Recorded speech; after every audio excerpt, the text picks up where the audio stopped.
What's up, guys? Hope everyone's doing well. Just thought I'd get on and do a quick trading recap from Friday, November 25. It was a short day, but we did get some nice trades out of it. So, my first trade was on COSM. You can see we kind of came down here into our 40 cent area, and this is when I got long at 40 cents 96. Was looking for this downtrend test and then see if we can move through this supply and start pushing up into 43s and eventually 45s. We did get up to about 42 up here, and then we just end up knifing all the way into our demand area, and this is where I cut my position. Looking at it now, I should have held and I should have been adding more into this demand and risking off 37s. um, Fast forward a little, and after stopping out of that trade, I decided to hang around and see if we can get this downtrend break, and then see if we can make our move into 43 area, which was my target. And we actually did get our downtrend break here.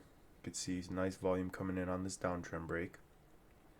We hold over our downtrend line on these two 5-minute candles, and this is where I was comfortable getting long again. So on this position, I got long at 0.40 with 5, so 405, and we get this crazy pop into 41.8 right into our supply, and this is where I take my first piece of profit off.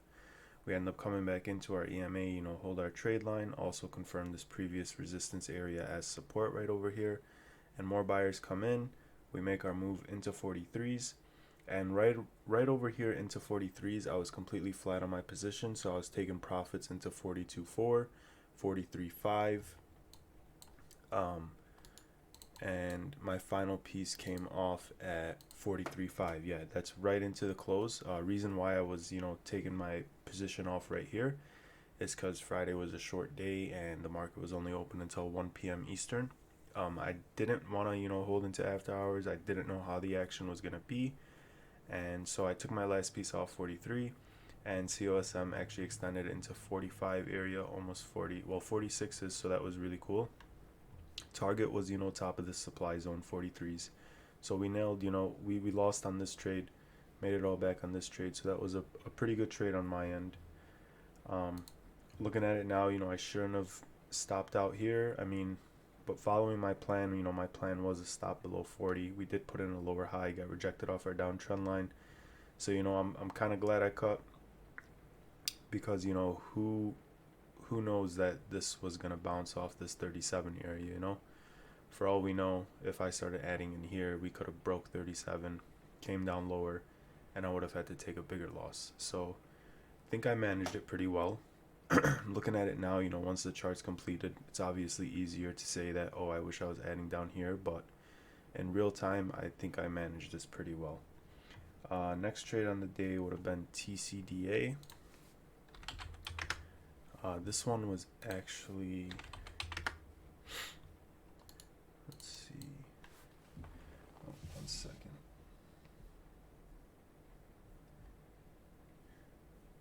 Yeah, so TCDA was kind of a wedge trade. It was a loser. So we have our first move up here into 24s. We kind of put this 5-minute flag looking right here over our daily pivot. I'll go ahead and mark it here, and then I'll show you where that is on the daily. So it was the 23 cents on the daily pivot. Where's that pivot at? 23.1. So right over here, you can see this 23-cent area here, also over here, over here. So we were holding our 23 daily pivot. Kind of had that 5-minute flag look. I'm pretty sure we did on the 3-minute too. Yeah, sort of. So when I seen that, I was like, okay, this is basing out over our 23 daily pivot. I'm comfortable taking a position here, risking off 23, very low risk. So I get long on this candle into 24, have a nice pop into 24 threes, but there just wasn't enough momentum, and we end up getting knifed right through our 23, all the way into kind of our initial morning high area. So this is where I cut the remaining of my position right at 23. Wasn't able to get any off. If I did sell any off into 24.3, I would have been getting filled at break even for 24 cents. So I didn't get to get any off over there. Took a loss on it right away. And as soon as I take the loss, we bounce right back up to our upper trend line. And that's when I drew this line and then extended it to the right, because I seen, okay, one high, two high, and then three lower highs. So, we're obviously forming a downtrend here, maybe even a wedge. So I want to, get this plotted out on my chart. So next trade on it was actually on a lower time frame. And you could see that we also had this lower trend line. And when we flushed into our lower trend line here, I got long 22, ended up adding more right over here at 23.45. And we get a move into 24s, scaled some out into 24s, anticipating the break through this area to push into higher day. Ultimately, we didn't get it, and when we broke our trend line right over here, I cut the remaining piece at 23, got filled 22.86.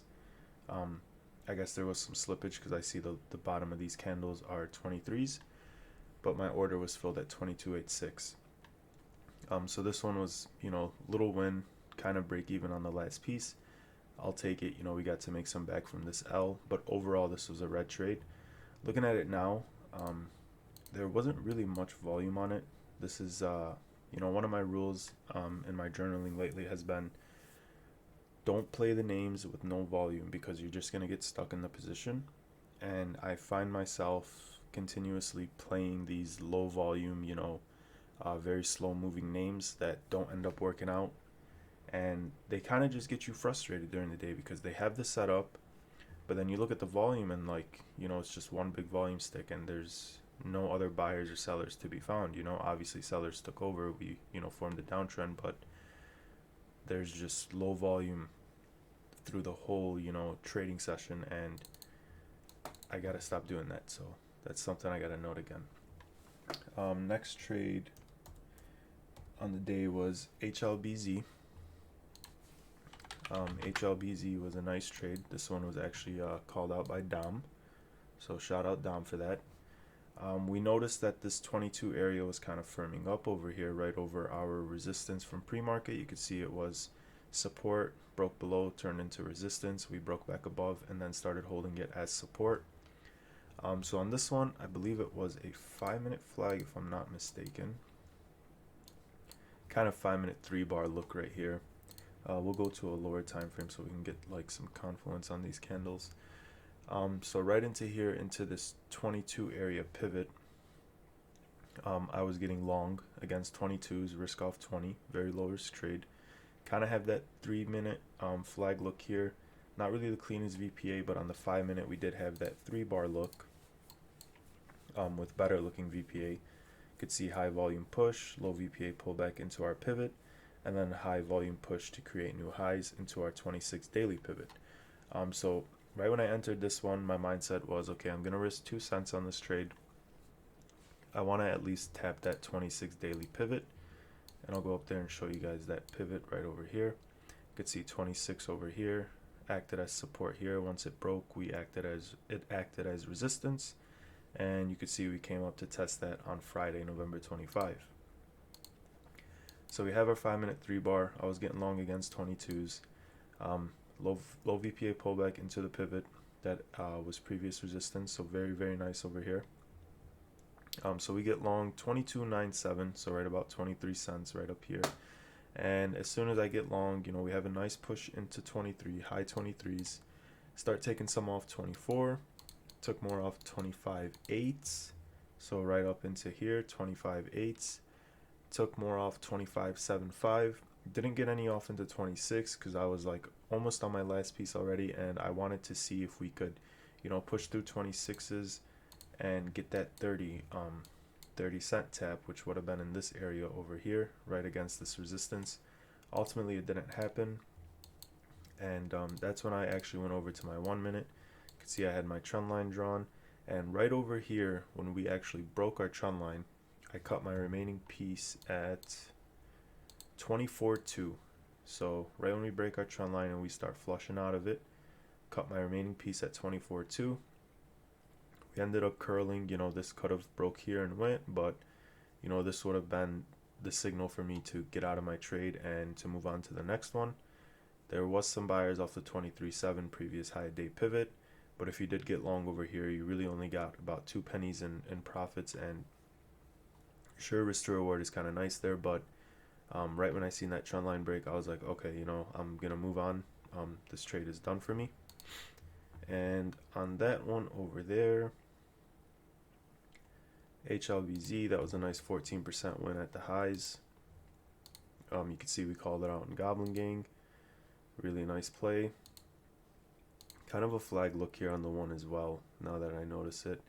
But I was more focused on the 5-minute 3-bar.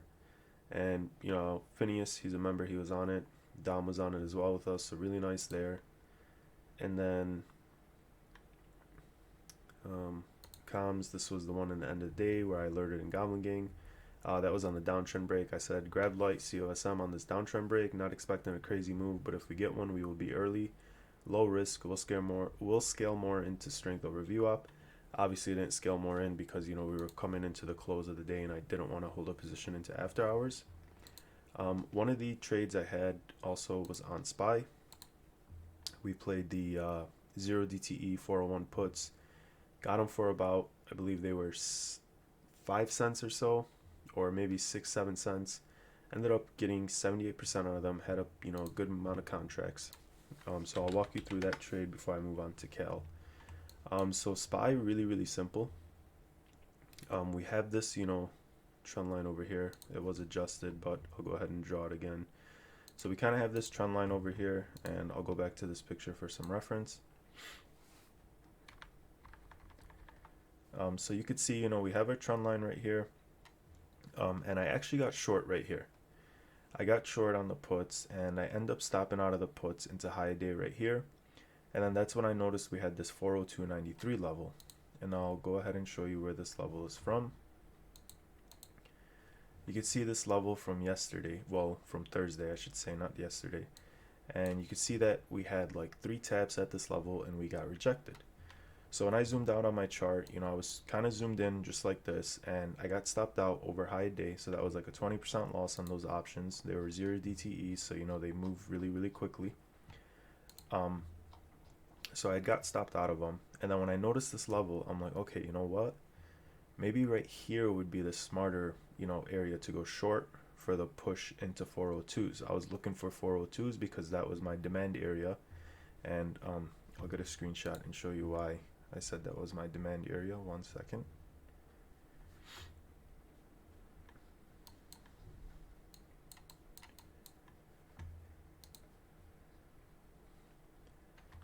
So I actually charted this on my Webull,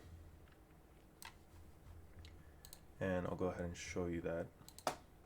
So on my Webull, this is my demand area. You can see we have a drop right over here. We have a base and then a rally. So this confirms as my demand area. And then I had my supply area up here as well. Reason for this being supply is because we have a drop, we have a base, and then we have another drop. So this is clear supply, this is clear demand. And so I had that charted out on my other screen. And when I also noticed that on my other screen, I was like, okay, hey, this might be the spot to go short. And so I went short up here, started scaling into the 401 puts, had this trend line drawn as well. You could see on the Twitter post it was actually like a shorter trend line because, you know, I played this one, got stopped out, and then, you know, I played the high day right here, added more into the trend line break, looking for that push into 402 for our 402 demand test, and it actually worked out perfect. This is like my first time kind of playing supply and demand on SPY, and I think it went really well. So you could see we started adding the puts up here, kind of had the lower highs being formed on the 1 minute chart. You could see, you know, high right here, lower high, lower high, lower high, and then, you know, we just start falling into our trend line.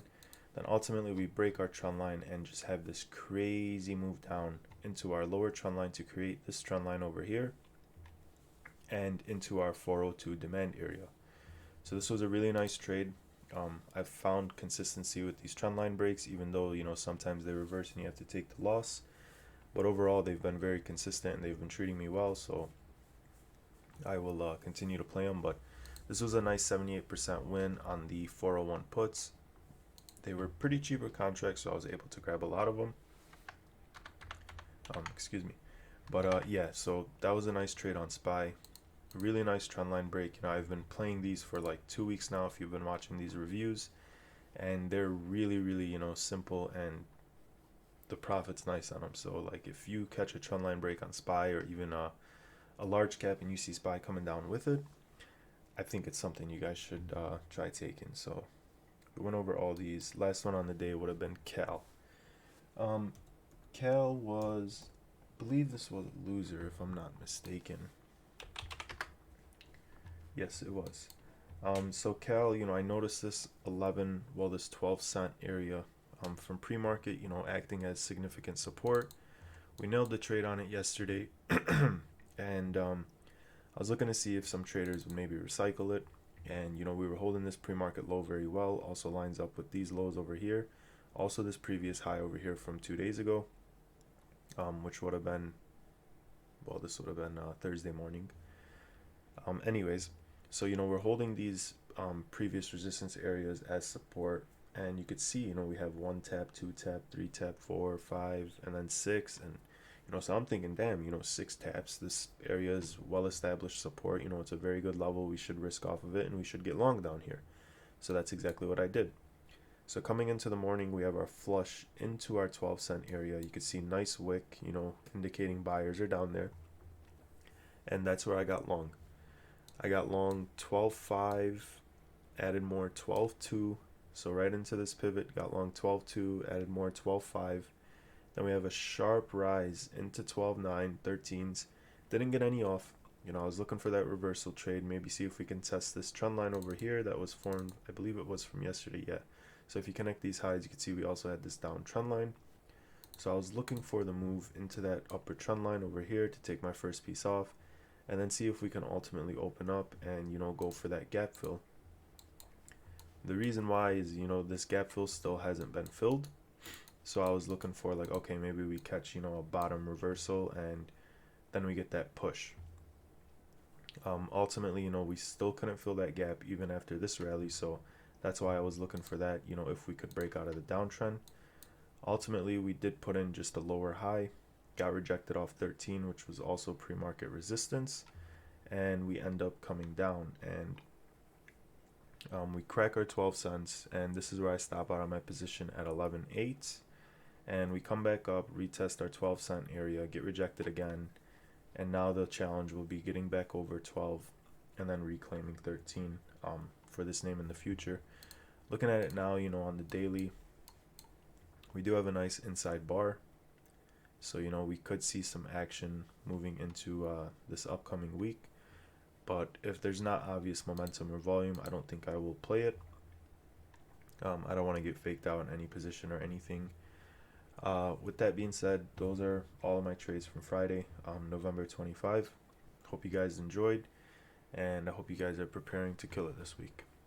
Peace.